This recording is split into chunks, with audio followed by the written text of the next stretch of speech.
Butte, Montana is the people.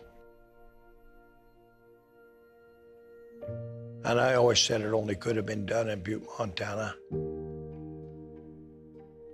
Where else in the world could people of all walks of life and all religions, and some with no religions at all,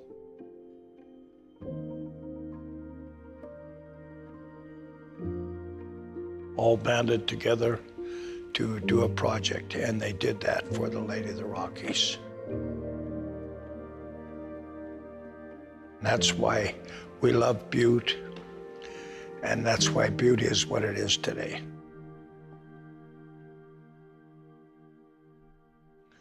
My wife got sick on December 29th of 1979. She went into the hospital for an emergency operation, and so that I asked the lady to pray to her son for me, and if she would make her okay, then I would build a statue.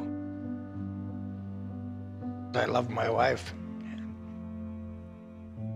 and I wanted her to be well. Next morning, when I looked up on the East Ridge and seen Saddle Rock, and I thought, why not put it up there? There are many versions of the story, many ways it can be told, but this is how those that were there remember. Remember building the lady, those that turned a husband's pledge into a monument and turned the lady into an enduring tribute to all women.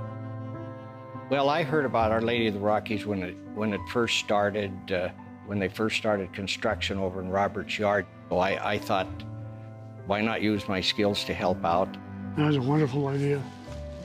Very, very, it's a blessing to be up there, you know. Well, I heard about it and liked it, and so I went down and inquired about it and started helping them. I thought, well, sure, I can contribute where I can. And my wife, she insisted.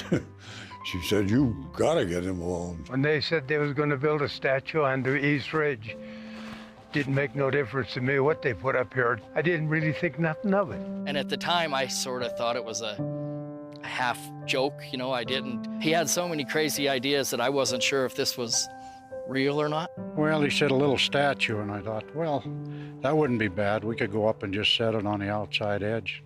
Finally he said, well, we settled on a 90-foot statue, and I said, boy, looking at this ridge, we got a lot of work to do.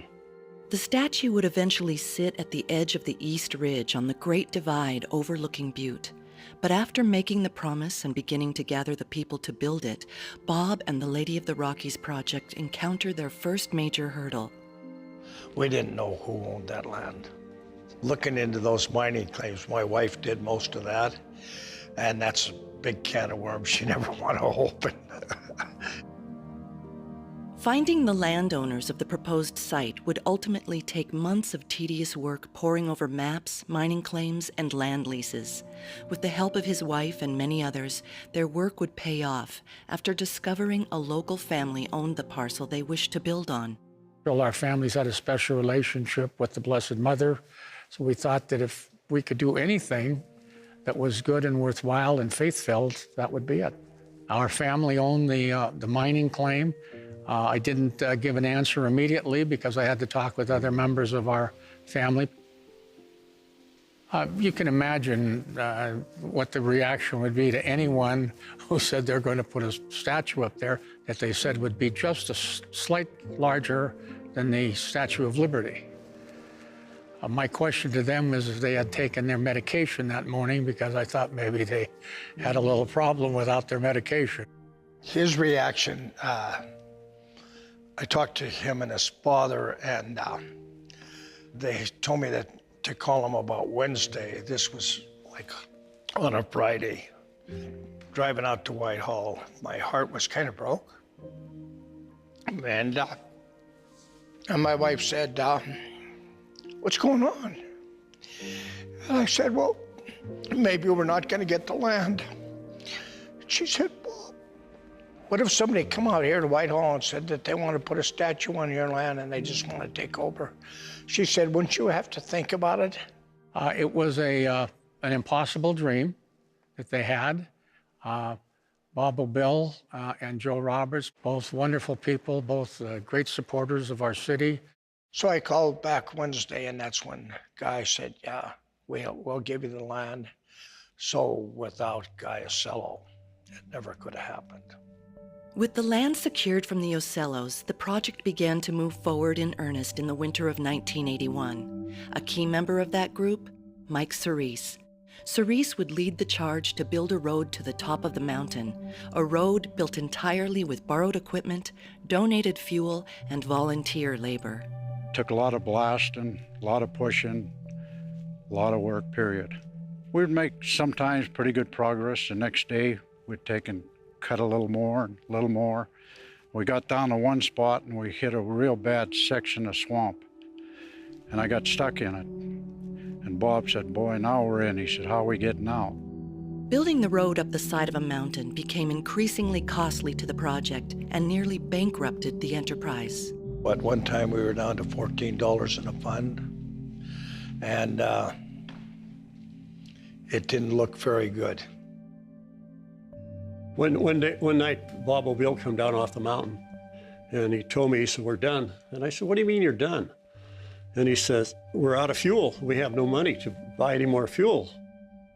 A couple days went by, and Roberts got a hold of me, and he says, down at Gilman's down there, there's 10 100 haul trucks down there. And he says, we got the contract to tear them down and ship them to Wyoming.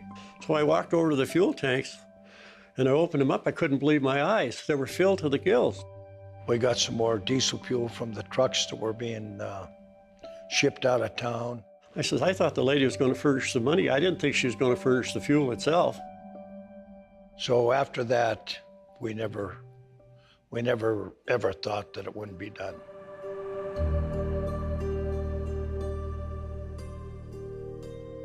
Many times in our lives, you're not sure about spirituality. The amount of steel that came, and all of a sudden it would be provided for. Everything we asked up there of Mary that we got. You can go right from the beginning, and it's just like pretty soon you get to the point where you say, wait a minute. You know, we were here, but somebody was saying, you know, I want my statue on the mountain, and you guys are going to do it. As the road neared completion in the summer of 1981, plans for the construction and the placement of the lady began taking shape.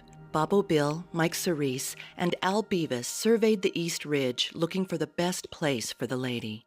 Well, Bob told me, he said, before you top off the road, get to the top, he said, hold up. He said, I want to get in the cat with you. I want to go over the top with you. So we got in and we both went over the top and got on a level. And he said, okay, now, where do we put the lady? And we looked around. I said, underneath Lamb Rock. He said, what do you mean Lamb Rock? And I looked up and he looked up. He said, oh, my God. Under Al Beavis's guidance, the crew began painstakingly blasting away a section of the East Ridge, carving out only 4 or 5 feet of material with each blast. And to look up to that mountain and figure to literally take a section of that out to place a statue up there was more or less it was a goal. It became a goal then. The drilling and blasting would take nearly 4 years to complete. In the summer of 1984, the blast area was now large enough for the rebar and concrete foundation. I was pitching horseshoes with Bill Barth, and Bill said, what are you doing tomorrow, Cass? I said, oh, I don't know. Why? He said, how about going on the mountain with me? He said, I got a survey where they're going to put the legs for the statue. Thought I hadn't been on the mountain for about 10 years, I think. I said, yeah, I'm going to come up with him. The circular formation of the base would require 200 yards of concrete and 4 legs that would anchor the steel skeleton to the mountain. Plans called for placing these bolts 20 foot long, so we decided the best way to do it is to drill 4 small shafts. They were about 4 by 7, and it called for circular rebar in concentric circles every 6 inches in a radius of 25 feet. Every 6 inches. And I thought, man, that's great. So I contacted a few of the ironworkers on the hill, and Arnie Harris says, well, why don't you use that roll that's outside? And all we had to do was cut them to length, and it was remarkable how that happened. Well, from then on, come building forms for the base. And then we had a rebar all around where the cement was going to go. And then they poured the cement. 2 cement trucks and 100 men poured the foundation. There was a bunch of us around because we wanted to see it done. In 1983, the situation in Butte had become dire. The town's largest employer, the Anaconda Company, had shut down its mining operation. The unemployment rate skyrocketed over 15%.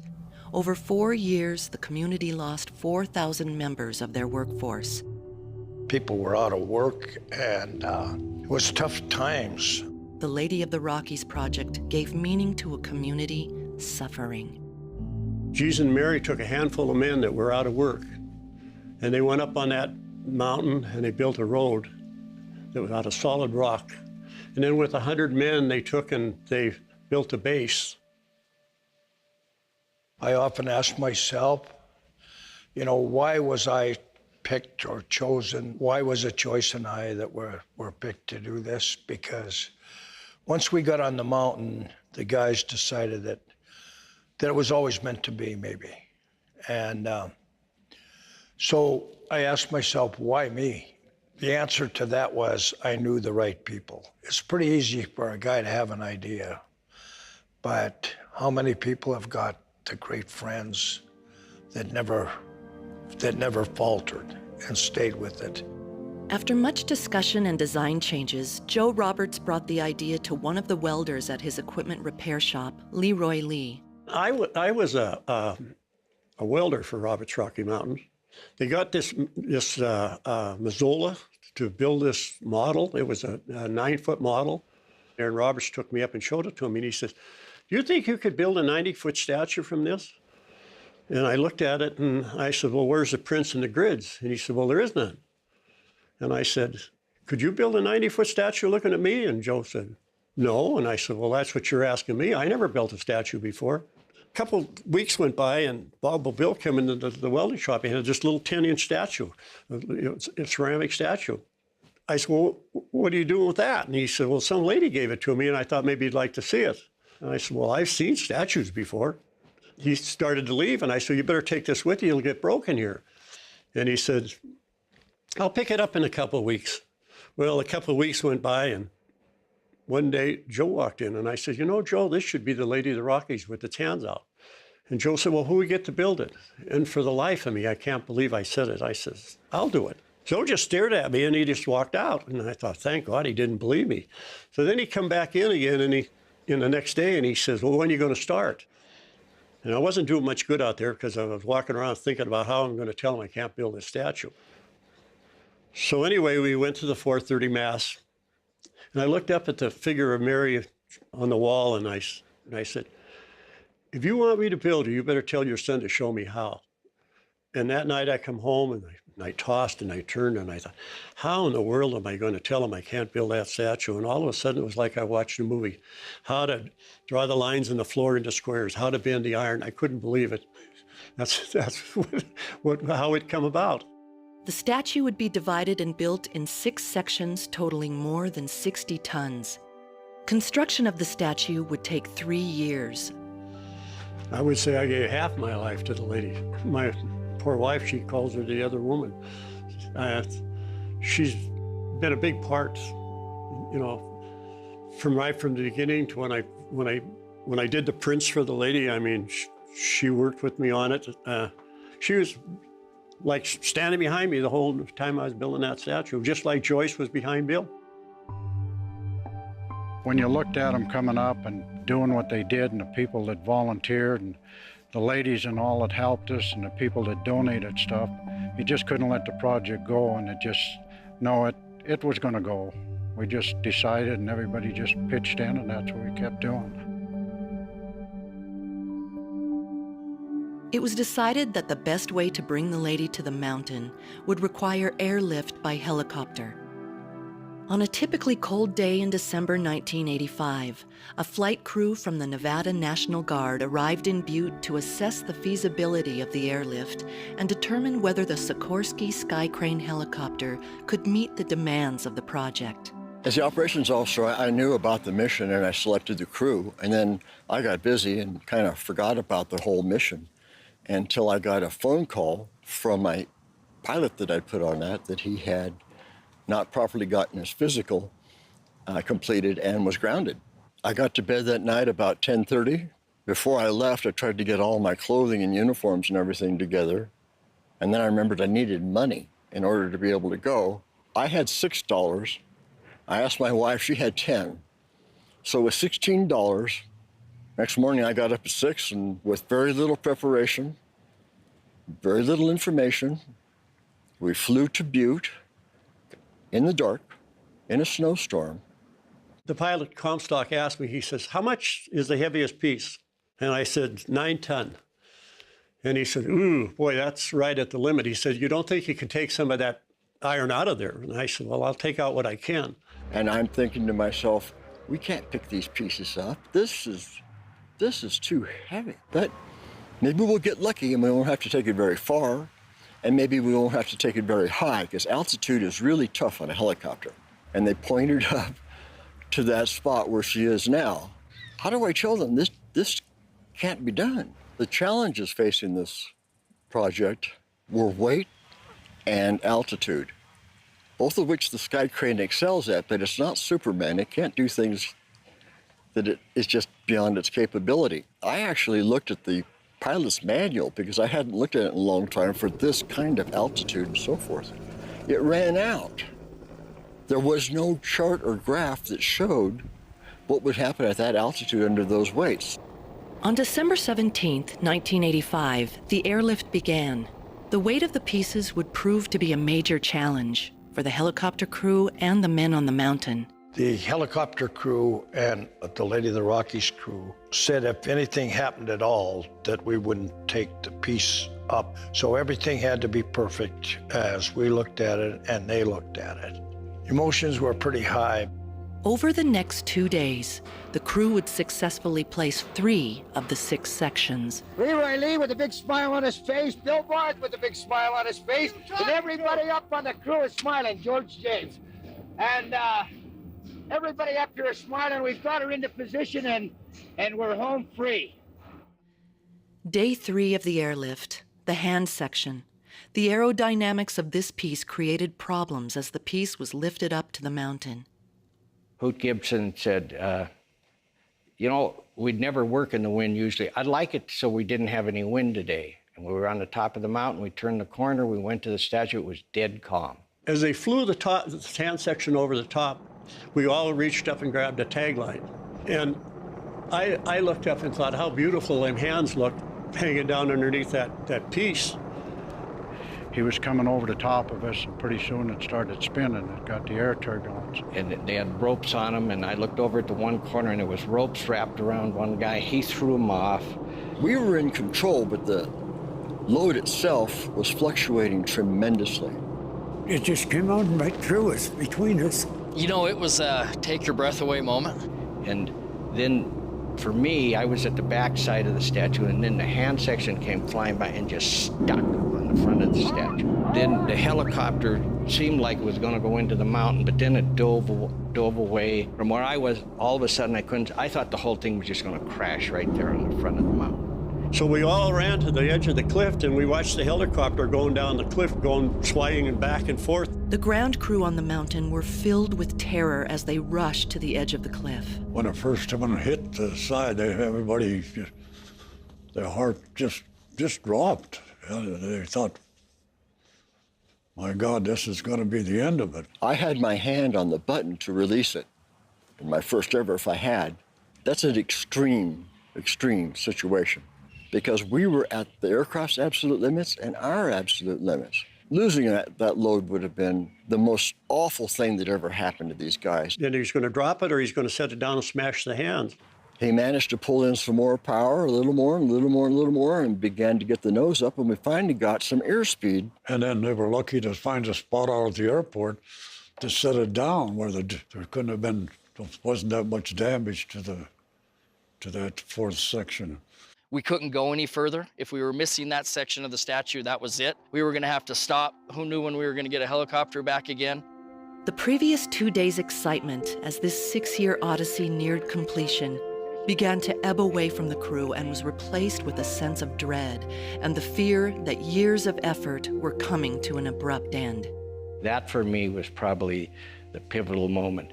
And I think it's about that time people understand there was a bigger power up there than just us. And I think everybody was involved in that period. I might have had the words, but the thoughts were going through everybody else's mind that, Mary, you need to help us get this done, because we realize that we aren't in total control here.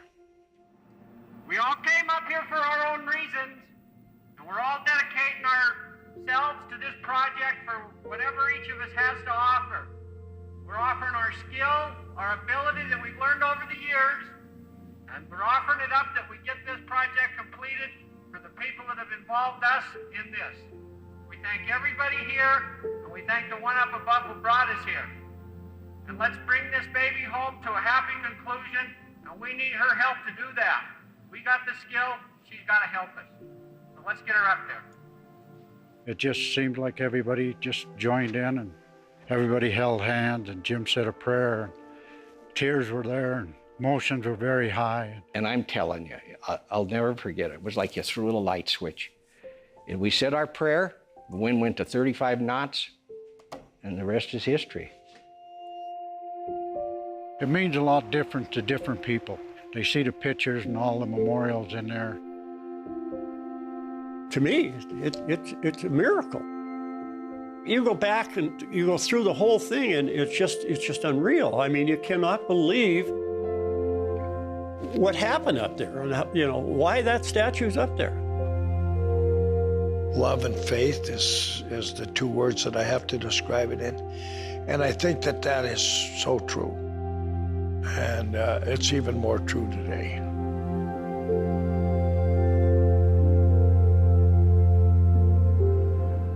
Day 4 of the airlift. The face of the lady looks back at the city that had turned a promise into a reality, as it made its way to the top of the Great Divide. 6 years leading to this final moment.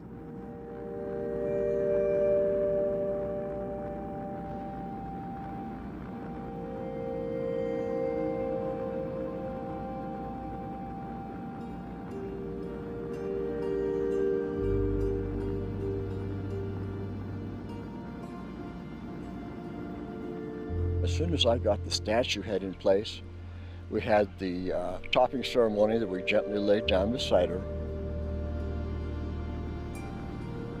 And we put that last piece on, went down and looked up in front of it.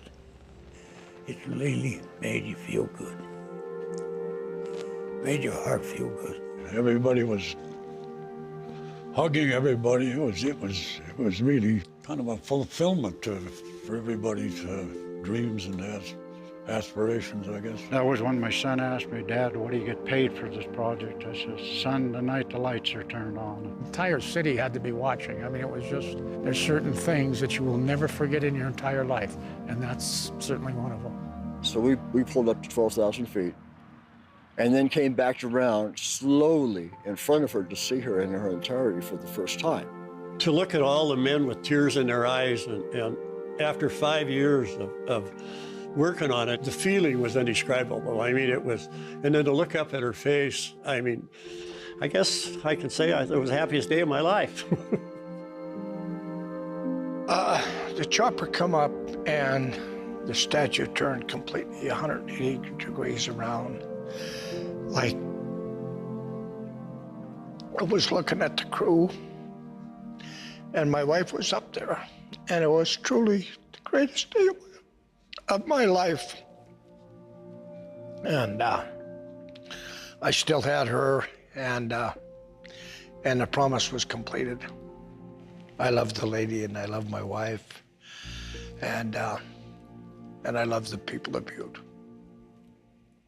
They're great people.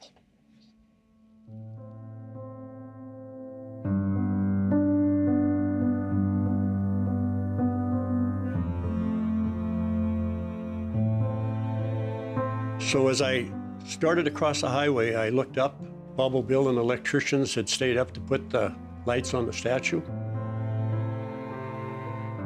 And I was crying so hard by the time I got home, my wife put my head on her lap and she kept asking me, Leroy, what's the matter? And I said, why me, Pat? Why was I chose to build this? I'm a nobody. And my wife said, when Jesus and his mother want something done, they always pick a nobody. So if anybody out there asks you people, who built the Lady of the Rockies, just tell them it was a whole bunch of nobodies. Everybody bought in. Now it's part of the community. I think we can accomplish anything. It's just a wonderful sight, you know. One of the most rewarding missions that I had ever undertaken. Couldn't think it would be done, but it is. I was glad to be a small part of it. And it allowed people a place to pull together. It's in my heart, so it's hard to put it in words. I know I look at it and it's just a statue, it's a memory. We were all proud of each other and what each one done. It was done out of love and faith.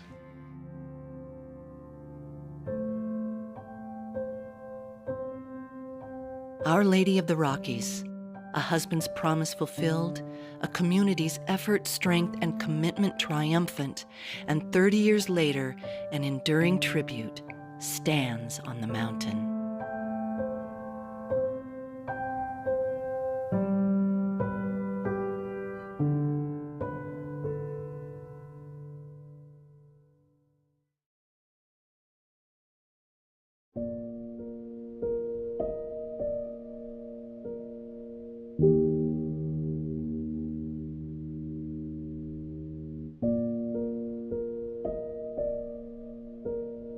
you.